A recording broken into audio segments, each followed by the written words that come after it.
It is Tuesday, a soggy Tuesday for us here at Florida Beer Media. I don't know how it is down by your neck of the woods, but it is interesting. Hoping everybody is staying safe out there. This is Dave with Sunshine State Happy Hour on this Tuesday, June 2nd. Sorry, and we're gonna have a little bit of fun with today because obviously we've been talking a lot about beer and what's going on with beer now, and let's talk about beer a long time ago. And if you're in Florida, the place that you need to go for that is Ybor City, which is the wonderful historic district kind of just off of downtown Tampa.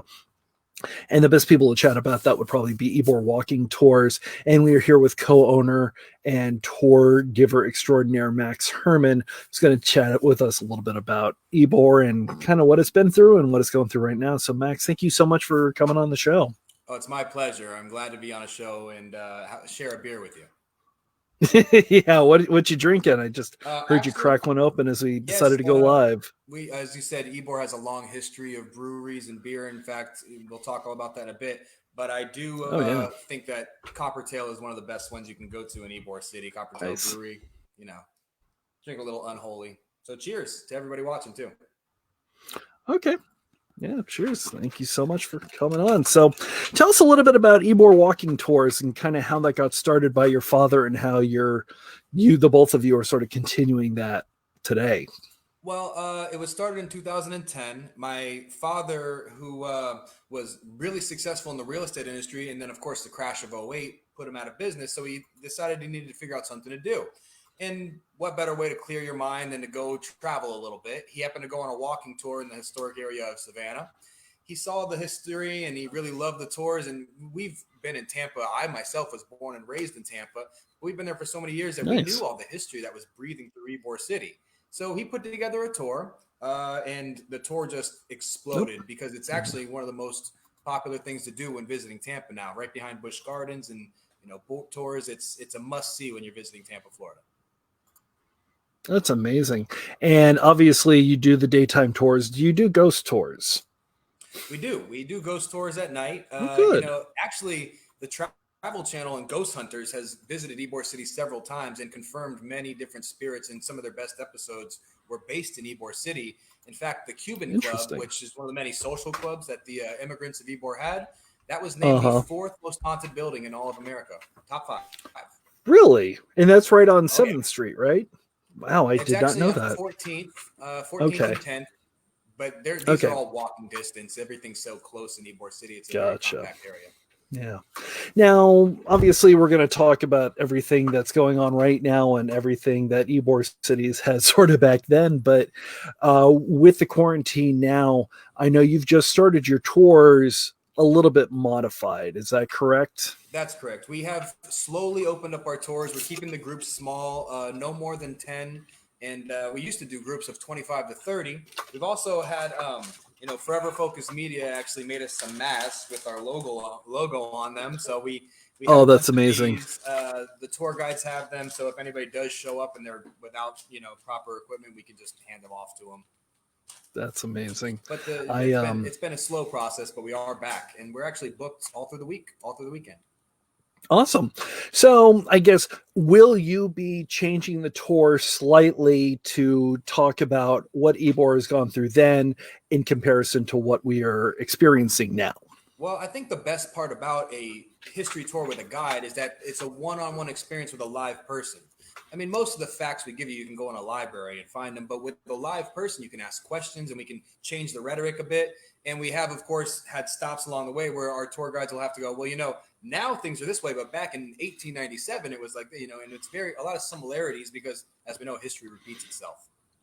Yeah, absolutely. So what was Ybor like back in 1897? Obviously, it wasn't quite as built up as it is now. I would assume that there would still be as many chickens in the streets as there are now. Oh, yeah, the chickens on the streets. Yeah. Ybor started off almost overnight. Before Vicente Martinez Ybor came and bought 40 acres of swampland to turn it into an industry town, there was a total population in Tampa, Florida of around 700 people. And it exploded to become one of the biggest industry towns in America within the first 20 years. And 40 years after he started his industry town, it actually became the cigar city capital of the entire world. like the Napa Valley of cigars. That's amazing. And obviously, with all the people that were coming in, they brought a lot of the things that they were used to back in their hometowns and things. What immigrants, what society, what group brought the beer? Well, the beer actually was it was a correlation of a few of them. I mean, the Cubans, they love their beer. The Italians are more wine, but and the Spaniards a lot more wine. But everybody enjoys a nice cold beer, especially when you're moving into Florida on a hot day. A cold beer Yeah, definitely does you right.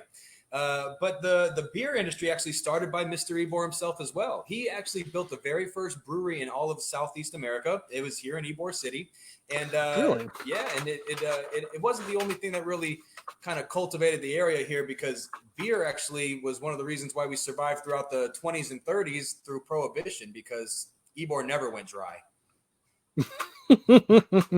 And definitely, especially when you think of a lot of those areas and you think of a lot of those kind of Floridian cultures, rum is sort of the drink that gets brought up a lot. But there was still a lot of beer at the Florida brewery, correct? Absolutely. Yes. In fact, I think maybe the hot weather did help, because everybody likes a nice mojito. Everybody likes a Cuba Libre, rum and Coke, but a nice beer on a hot day really helped you get through those long summers when everybody was wearing three-piece suits and hats as they walked the streets with no air conditioning. That's amazing to me that they would ever do that. Yeah, people would And tell me I we can guess go back, but that's amazing. And obviously, the beer was not only there, but how was the connection between the Florida brewery and the restaurant that we know today as Columbia? Because I know that that opened up as a saloon. Was it owned by the brewery, or did it have a good connection with the brewery? How did that work? it was a separate ownership, and you're right, it was just a saloon and cafe for a long time. In fact, it was a small building, not to be confused with the large, glorious building that is there today. It Yeah. expanded over the years, but it did just start as a place where you can get a beer, a coffee, a sandwich, and they had a good correlation with the brewery, of course, and they also had a lot of different imported beers that would come in. The Columbia, though, grew so quickly as well. It became like the staple of Tampa. Even when Ybor City went through its ups and downs, the Columbia was always there. Absolutely. Um, Now, one of the things, because I'm a big cigar fan, and I know that you are too, we were talking about how much we Yes. would love to have a cigar on the show, but we just kind of Well, can't right indoors. now. Yeah. Exactly. One thing that you can even see to this day when you go to Ybor and you see the cigar rollers, are a lot of them are smoking cigars while they are making the cigars. Was that prevalent back then? And did a lot of the people bring in beer or wine to drink while they were working? Well, I'm sure maybe they probably did have a couple here and there while they were working, at least at their lunch break, I'm sure. But there's no real historic record to show that. And as a historian, I can't guarantee anything without at least three sources behind it. But I will tell you, they did smoke cigars regularly. In fact, you were given a portion of tobacco yourself as your own. You could roll it, you could smoke it, you could sell it, you could do whatever you wanted with it. Most of them took the opportunity to make their own personal cigars and naturally have their own little stash right there in the pocket. Excellent. Obviously, the Florida brewery is no longer with us. It is now the home to a legal firm. What happened with the beer? What happened with the company? How did it dissolve? Where did it disappear to? That's a good question. And I always love getting questions like this because it gives me something to go look up. Because to be honest with you, I know that the Ybor family still had parts of Ybor City in their name. But once they had so much success with the industry town, like their cigar label, their beer, they didn't really need all that kind of money coming in anymore. So I'd have to really actually look it up to give you a more efficient answer. Gotcha. And obviously, some other things happened in the Ybor in that time that sort of dovetail. And the first thing that comes to mind is maybe 25 years after the founding of the town, the 1920 influenza pandemic. What happened to Ybor City and Tampa in general when that came through? It's funny you mentioned, like I said, history repeats itself. There was a quarantine back then as well. Even in the Okay. flourishing town of Ybor City, with lots of business flowing through this town, they had to quarantine. They had to shut down for a couple of months. Everybody stayed indoors. And this, of course, is before they had real social programs that we have today, where you could get a stimulus check or you can get, proper treatments where people would come to your house and take care of you if you really needed to, proper technology. Back then, people were, and I hate to use the phrase dropping like flies because of the flu, but it really was Yeah. it was a bad epidemic, and it hurt everywhere, not just Ybor City. So naturally, just like the rest of us, we had to shut down for a bit. Now they were itching to get back to work, and they did as quickly as they can. Luckily for us, things kind of just worked out after that flu outbreak. And how much of that had to deal with the social clubs? Because you said every group, when they moved to Ybor City, were they basically, did they have their social club ready to go? Here's the Polish social club, here's the Italian, here's the Spanish, and so on.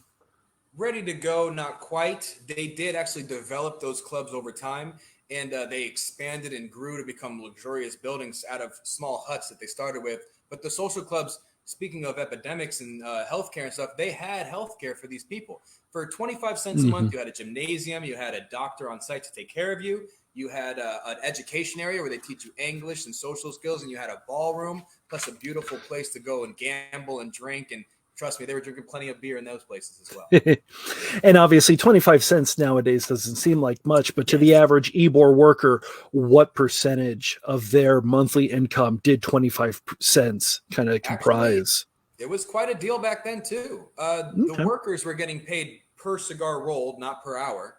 And if you were really good at rolling those cigars, you could roll about 100 a day, getting maybe half a cent to 1 cent per cigar, so almost $1 a day. And you're paying 25 cents a month to have all those things. That's actually not bad. Absolutely.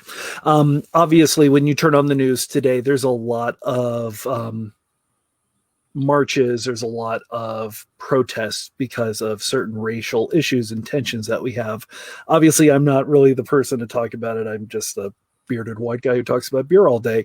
But we Got it. definitely sympathize with them. And that leads me to the question, because Ybor was such a minority based town, because they had so many immigrants coming from elsewhere, was there a strong anti-Ybor bias in other sections of Hillsborough County and the general area? And were there issues similar to what we're seeing now?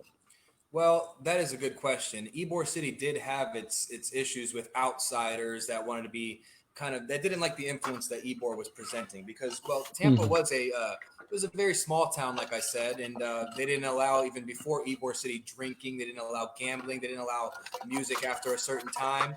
But Mr. Ybor actually wanted a town of his own, literally. So he had his own police force. He had his own mayor for a while, things like that, and segregation being the law of the South, that wasn't the way it was in Ybor City. Of course, you had to obey the federal laws of segregation, but the social clubs, as I mentioned, if you were an Afro-Cuban or a white Cuban, you had your separate social club as an Afro-Cuban. However, when the sun went down, all the policemen of Ybor City Police Force, they all went home. It was a 9 to 5 job.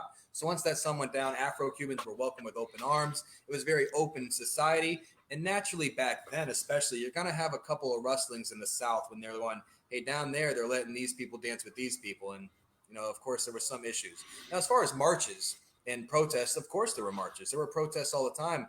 People were, marching alongside with some of the biggest civil rights leaders you can think of. A lot of them did come down to Tampa, Florida. If you look at the Tampa History Museum, they can tell you a huge connection they've had with civil rights activists. But, when you have people that are working together in different languages and different aspects, eventually you start to kind of mold together into a melting pot and understand each other a little better. And really, we need a lot more of that today. Absolutely. And, especially even today, what sort of political clout did that region have on Tampa in general? Was it the kind of thing where somebody who wanted to run for a political office in Tampa had to be able to speak to Ybor effectively? Or was it just another group, and if they ignored Ybor, that was okay? As much as I'd like to say Ybor had a big influence on politics, it was more a hidden gem of Florida for a long time. In fact, most of the politics that happened in Ybor were done behind closed doors with some of the made men of the America doing most of that work. It was like I Gotcha. said, it was more of an underground city. When you came to Florida, everybody knew about Jacksonville, they knew about Tallahassee, they knew about the Panhandle in Miami. Not many people knew what Ybor was doing, and so they like to kind of stay under the radar a little bit. Yeah, understandable. Would it be safe to say that Ybor is kind of an experiencing sort of second renaissance right now? Because we mentioned a lot of oh Oh, sorry, hold on, my oh camera went off. lost the video. Oh, but I Yes. can hear you. Well, let's see if I can get this camera going again. It says I lost my camera. Start cam. Here we are. Hey, There all we right. go. Okay. Yay. Okay. Sorry about that. That's fine. You were saying something about a renaissance. Yeah, do you think they're kind of experiencing a new renaissance right now, a kind of a revitalization, bringing in a lot of new blood and a lot of new industry and so on? Absolutely. In fact, with the changes that have been happening since the turn of the century, excuse me, that beers, Yeah. the Ybor has had a bit of a renaissance. Growing up around Ybor City, I always knew it as the party town. I knew that when the streetlights came on, I better be back inside, or else I was going to have a whooping when I got back because nothing good was happening at night. But in No. 2001, uh, a big group called the Steiner Group, they decided to put their money together to build Centro Ybor, which has really created a big renaissance around there. A lot of industry coming back this way, and it's actually becoming kind of an industry town again. We have many corporate headquarters heading this way. Lots of people putting businesses down there. In the food industry around Ybor City, the culture behind all the food is amazing. We have very high end restaurants opening up alongside pizza parlors where you can get a slice for $2. It's a very big melting pot again of industry and culture. Yeah, absolutely. And I know with Center Ybor, one of the big tenants there for a very long time was Tampa Bay Brewing. Yes. Um, now that let's see who else has opened up. Obviously, Zydeco's been there. Berry Yep. House just opened. Coppertail, like you mentioned, Mhm. it's sort of rediscovering this beer, the sort of beer culture, the way that the rest of the state really has been. Yeah, it seems like beers become our new cigar factories. Everywhere you look, there's a new brewery, and all of them with their own unique flavors and unique brew masters that really love to try and stick their way out and show off in their own certain way. We have so many different flavors, sours to IPAs, all types of anything you'd really want. And being that I get to walk around town and tell stories all day, I'm the lucky guy that gets around and taste them. So, so Do I'm you bouncing around in do all those places. nice? And it's not just the beer. There are distilleries there as well, correct? Yes, Florida Cane Distillery makes great gin, great rum. They're very popular as well, and they do tastings. I always bring people on these tours. I don't bring them into these places, but we walk by them. I explain the buildings and I point them out and say, go in there, get a tasting. If you like it enough, buy a bottle and come on back, share it with everybody around. Well, do you think that this may be a separate tour that you would offer a sort of, I don't want to say Alcoholics Anonymous pub crawl, but something along those lines, talking about that? We've considered doing pub crawls, and we do all the time special groups where we'll go from bar to bar. We'll tell stories in between the bars, but I have noticed that trying to tell stories in a bar it's a little hard Yeah. to do for a group. When you're with your buddy, it's real easy, but when there's 20 people, kind of hard to keep their attention on the stories. And like I said, we've done corporate groups where people just want to let loose and get out of the office. So I'll tell them a story in between each bar and go, all right, now go have a drink, and I'll have another story ready for you in 30 minutes. Now, does that also work with the cigar factories? Because there's still a lot of places, especially on 7th Street, where they are still rolling their own cigars.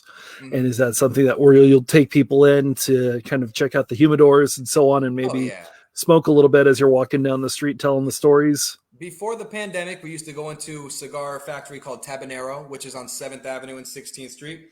One of the last remaining hand-rolled cigar factories in Ybor City. And we'd have people in there that are experts on cigars. It was great because not only do they get to really see the people working and see the process of going from leaf of tobacco to a perfectly rolled cigar, which is a long process, but it would also give me a chance to stop talking a little bit because that guy tells the whole story. The experts. um, yeah, which is always something I particularly enjoy. But I find it funny that cigars seem to still be alive and well as society tends to move away from, and I use this with air quotes very lovingly, the evils of tobacco. Is that something that people just aren't as interested in anymore, or is it just still pretty much the same way that it was? I think that it's a difference in class when it comes to cigars versus cigarettes. Like first of all, it's a different smoke. Cigars are not inhaling it into your lungs and creating all that issue with your. Of course, Mm-hmm. there is still risk of mouth and throat issues that you could have, which that's going to happen with any vice you have. But cigars were much different, and it's a much more relaxed atmosphere. You sit back, you enjoy a cigar for an hour, maybe have a beer with it, and it's really kind of like a success story. Like I get to sit down and have a cigar. As for cigarettes, it's like I need a cigarette break. I'm going outside. Like Yeah. there's a different tone to it. There's a different feeling to it. And traditionally, cigars were more of it was an everyday man thing. Now you think of cigars like the fat cats. The big guys Yeah. upstairs. They got the cigars. But back in the day, if you were a cigar worker working for not much but getting by, you'd smoke 3, 4, 5, maybe 7 cigars a day because, well, it was just the way Jeez. it was. Interesting. How have the cigar rollers and the cigar manufacturers been able to cope during the quarantine? Because it's a very hands on, very close up, very individual process. It's not really something that can be properly done by a machine. Yes. What changes have you seen them making in this process in this day and age, really? Well, there are processes they had to go through just like every single industry where you had to just completely shut down. You had to clean up everything. You had to get back to where you got to square one and make sure nothing was going to be tampered or compromised. But now they're actually back to where they were doing. The cigar rollers, they're wearing the masks. They got gloves on while they're doing it. They never used to do that. That's Yeah. actually a first in history. Even back in the day, they used to never wear gloves because, well, you kind of wanted the tobacco to get into your fingers a little bit. You wanted it in your pores so you could feel a little bit of that high from it. But it's just like any other industry. It's got to adjust, and it is adjusting pretty well. It did take a bit of a dip, but luckily now it's kind of starting to slowly turn back up. I was going to say, because it's a very tactile job, you need to be able to feel the leaves as much as Yes. anything else. So, how have you heard a lot of people like trying to sort of almost relearn how to roll a cigar because of that? Yeah, actually, it became a process, and these are people that rolled for years in Cuba before they came to roll here in Ybor City. So coming here in a whole new world and having a whole new type of rolling, it really is an adjustment. But when you know a trade and you're good at a trade, you will adjust with the trade and perfect it. Awesome. And how, because it's funny, because I know that Jeff Finnick has been putting in a lot of money into the Channelside district, which is just south enough to where it's a bit of a walk Hmm. between Ybor and Channelside. Unless you Is take there the a, trolley. well, I was going to say, because the trolley's always there, trolley's always been there. Is there a lot of traffic between the two? Is there a lot of kind of parking in one spot and kind of spending the day going between the two? Is that kind of what the vision is going to be in the future? Well, for me personally, of course, yes. I used to barely drive my car. I'd walk to the trolley station, take it over to go see a Lightning game, and then enjoy Channelside and the Sparkman Wharf area, which is now there. And it's definitely it's developing. And they had a big rumor of the Rays moving over there before. That rumor's been shot and it's done now, which was good and bad because it might have been a little too clustered if they did that. Now, Gotcha. things are going to, of course, be difficult when we pick back up because it's going to be crowded. When once people get back out there, I know they're going to come running out like World War Z, trying to get a cigar and Yeah. everything like that. So when you do return back to our industries, be patient with the cigar manufacturers, be patient with the bartenders, and tip very well. Awesome. One other question before we get to our final question that I've always been curious about. Do a lot of the cigar manufacturers in Tampa, a lot of those individual rollers, will they ship cigars around the country? Oh yeah, Because I've been absolutely. jonesing for a 4 pack. So I just, Yes, they will. Just go to any of their websites: J.C. Newman Cigars, Tabanero Cigars, Questure. These are all cigar factories around Ybor City. Any of their websites, they'll be more than happy to FedEx you a nice 4 pack and maybe even throw in a couple of matches for you too. nice. And obviously, you want to go to Ybor Walking Tours for Naturally. information on getting another tour. So I will leave you with the final question. And I know that you've been taking a look at some of the breweries in Ybor. So I'm curious as to what they are all doing as we sort of get out of this quarantine. But obviously, a lot of the businesses, a lot of the breweries have had to make some changes. Do things that are a little bit different now than they ever had before. But once everything is back up to normal, you've got your 25-person tours, everybody is open, and so on. Are there any changes that you've been seeing that you think need to remain a part of the craft beer industry and the industry in Ybor that you're seeing that just there's such great ideas they should never go away? Yeah, there are some. I mean, well, the sanitary ideas that they've come up with really they blow me away, and the way that they've been able to manage to have people come in and out without any kind of chest bumping or shoulder rubbing or anything like that, it seems like they have a pretty good system down. And things are going to have to be adjusted. As humans, we do adapt, and we're going to have to kind of stick with our adaptations for a little while. But I think that first of all, they've done a great job with it because I've been jonesing to get back to those breweries anyway. I did just go to Coppertail today. I was at Tampa Bay Brewing Company 2 days ago. It's Nice. just it's definitely good to be back. That's the least I can say. Mm-hmm. Absolutely. Max Herman, Ybor Walking Tours, thank you so much for coming on the show. I really do appreciate it. Like I said, Ybor is one of my favorite places in Florida, and it's just nice to hear a lot of the history in between hearing a lot of the roosters crowing. Tomorrow, we are going to go even farther back into history. We're actually going to explore a little bit of ancient Greece with Urali Brewing, which is in Riverside, California, where everything has a Greek feel to it. And if you can tell me who Urali was, I will ship you some swag. So thank you so much. Max, Well, thank you so much thanks so for much for coming having on. me. And when you Absolutely. come back down to Ybor City, you make sure you give me a call. We'll share a beer and some stories. All right. Oh, yeah, absolutely. I'm looking forward to that. Thank you Thank so you. much. We'll see you tomorrow. Take care. Bye.